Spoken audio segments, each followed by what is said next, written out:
Welcome to Digging In. We're looking forward this month to talk about culture. We have been looking at the different concepts and crossing the line. You need to get this book, you need to read it. We talked about how you need to digest it one chapter at a time. So this month, we have Kimberly Allfrey, who is our director of our clinical office in our Huntsville area. For those of you that are local and know Huntsville, she offers and directs our counseling services and does a tremendous job at that. So we're looking forward to having her wisdom, her insight as we talk about culture and how do you create and maintain a strong culture. So Kimberly, thank you for being with us. Yes, thank you. And thank you for talking about culture. It's such an important part of any work environment, isn't it? It is. It really is. And it makes or breaks a team. It's so important. So we're going to look at and kind of break down from the Crossing the Line book Dr. Larry Little has written. We're going to break down each one of the pieces, and he's put together this equation of A plus B equals C. So actions plus belief equals culture. And Kimberly, as we think about Huntsville, as we think about our clinical team, as we think about the work that you've done over many years to develop that culture and define that culture and grow that culture inside a larger culture, we want to learn from you. We want to really look at how you've done that over a length of time. So talk to us, and describe the culture. Describe the culture that you have built, in this larger culture of Eagle Consulting. What does that look like from your perspective? Yeah, I think the culture, building of a culture takes a lot of time, doesn't it? It doesn't just happen overnight. So you really have to look at it and define it in a way that is relatable to everybody, right? Everybody's going to have those different values and that different purpose, but you really want to kind of define it and give it direction. And it's got to be something that you can live, right? And if you can't live it, nobody else will, right? So our culture is one a long time ago. We defined it in 4 parts, right? A culture of accountability, a culture of authenticity, and it's a very purpose-driven culture and a very relationship-driven culture. So that is kind of the basis of what we strive for in our culture.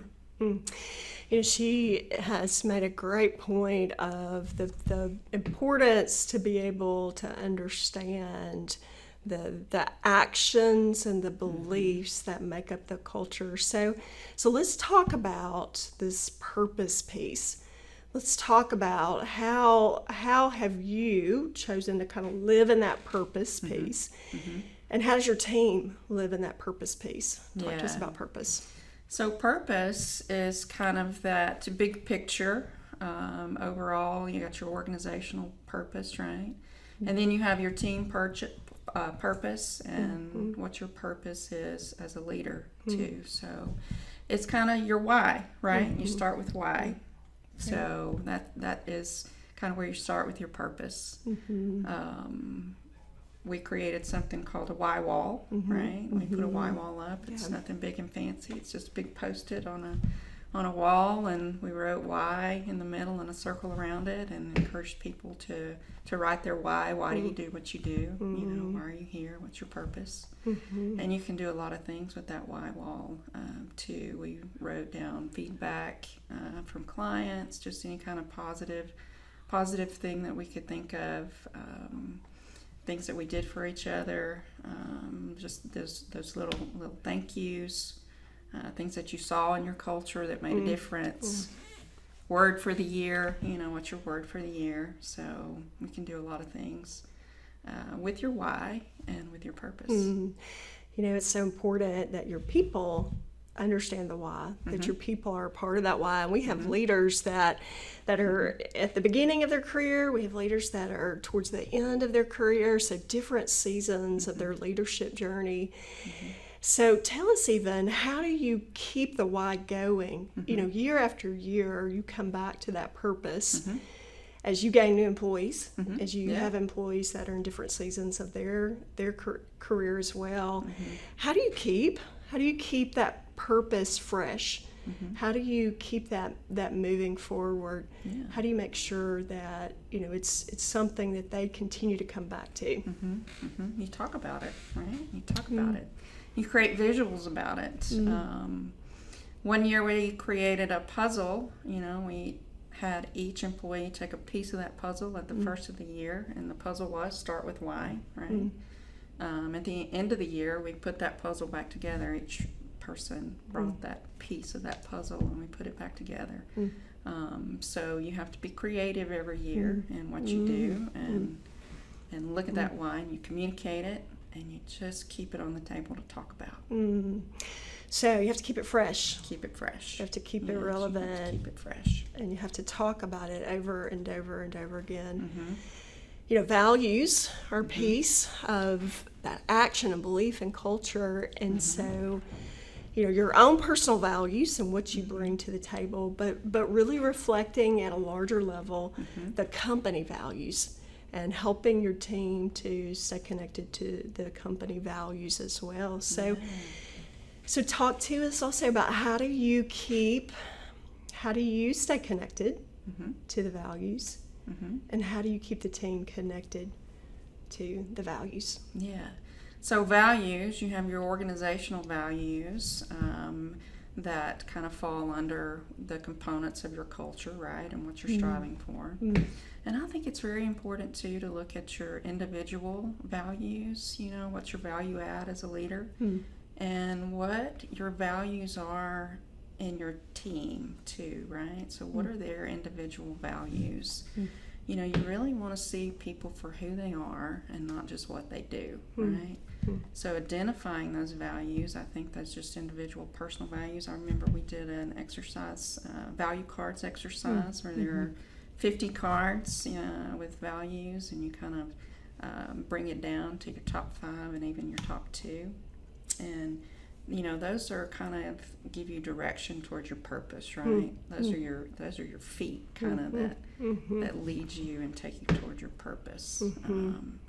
So identifying and helping even your team members identifying their own personal values, right? So they begin to kind of start looking outside themselves, and people in your team start seeing one another for what value they can bring to your team too. So I think that's very important for collaboration in an environment.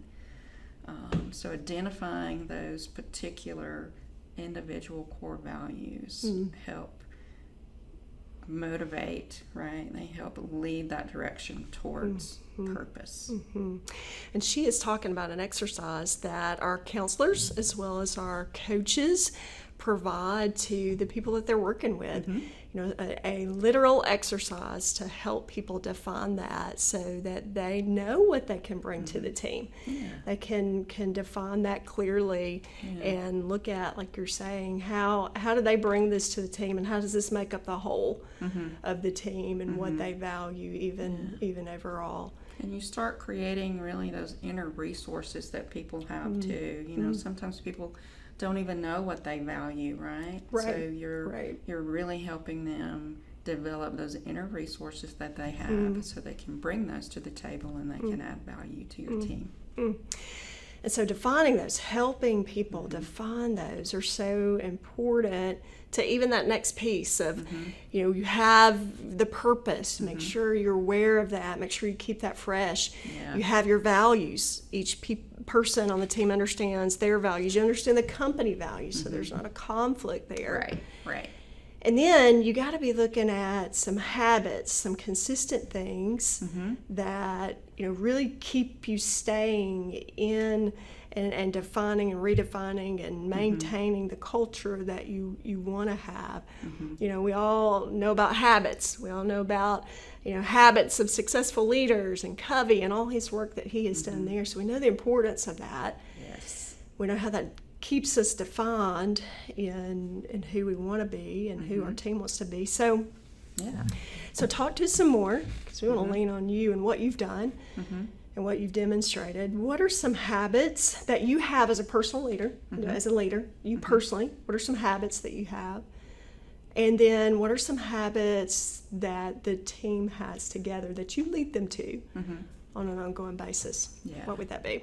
Well, habits, you got to think about habits and how do you create habits, right? Habits come from consistency and repetition, right? That's how you develop a habit. So what are you doing with consistency and repetition, right? So for me as a leader, I want to develop the habit of checking in. I want to have those moments of creating conversations, of having those conversations, you know, emails. What are your habits that you're doing on a consistent basis? And when you say check-ins, you're not talking about just tasks, I'm sure. No. What kind of check-ins? Yeah, how are you doing? What's going on? What's going on with your family? Yeah, so it's that just checking in on how you're doing, right? Not just what you're doing, right? That's important. But how are you doing, right? Yeah. You know, I think about too, over time, you have connected with team members, maybe their hobbies, maybe special things that are important to them because of life experiences that, you know, you have been involved in. You know, giving out canned goods. You've been involved in understanding, you know, work that a team member does with you know, preemie ICU opportunities with babies, and so different things where you've invested and you've been intentional in things that are important to them, and you've created a habit of doing that, and that's time outside of maybe the work hours, time outside of the normal work hours. So you have reinforced, you know, a habit with the team on what's important to them. Yeah, you want to create experiences for people, right? Yeah, and I think fun is an important habit as well. You know, we are in the habit of having fun, right? So we do little silly things around the office, and we make sure that is part of our environment too. So think about habits. You know, what habits are you creating personally as a leader to take care of yourself that you can continue to give to your team as you shape that culture, as you look at that culture and you define and help define what it is. And so in all of that too, you know, we have to be mindful of what does success look like? And in looking at crossing the line, that's one of the pieces that Larry wants us to look at. Let's make sure we don't get caught up in tasking or trying to help take care of the team, but we slow down and we really understand, okay, how are we being successful? How are we reinforcing the culture, success around the culture? And how do we make sure we celebrate that? Because as task-oriented leaders, you know, we can go from one task to the other. Even if it's about people, we can get caught up in the task mode. So talk to us about what is success from your perspective, and how do you make sure you celebrate that?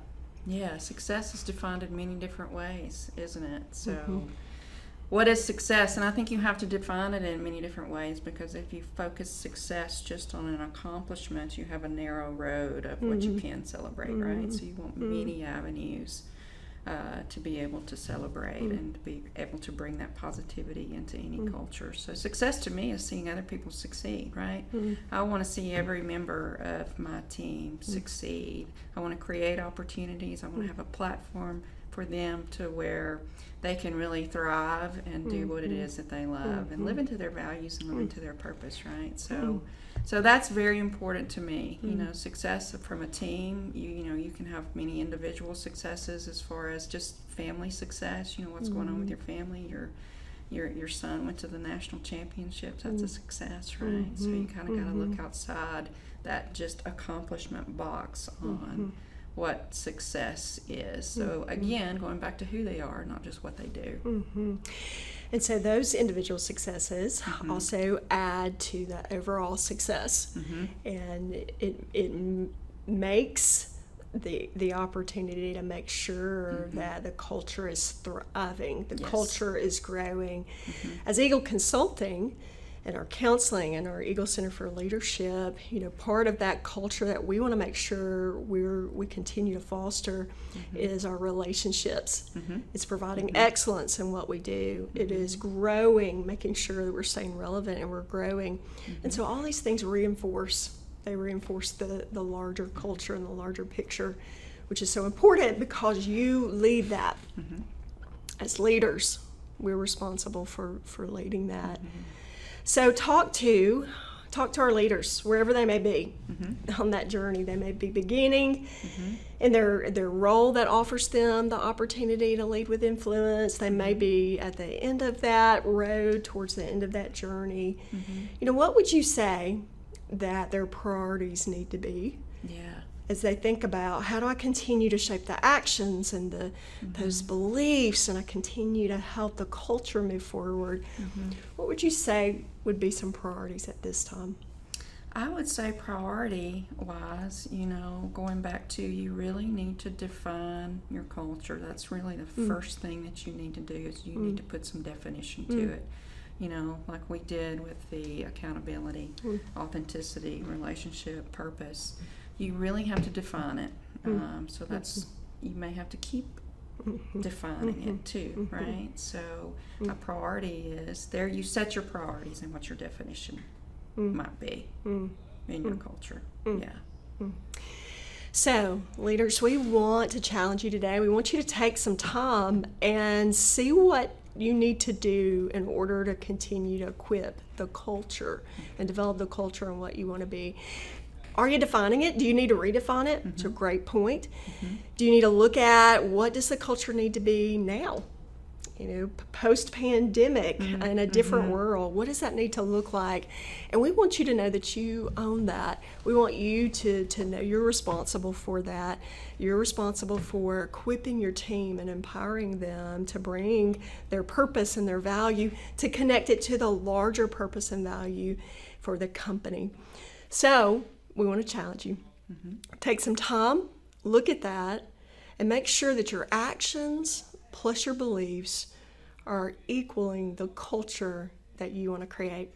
Thank you, Kimberly, for joining us today. Thank you for your insight and your wisdom, and thank you for how you choose to lead and lead our counselors in our Huntsville office to make a difference. We want you to grow from this and be challenged from it. Thank you for joining us today.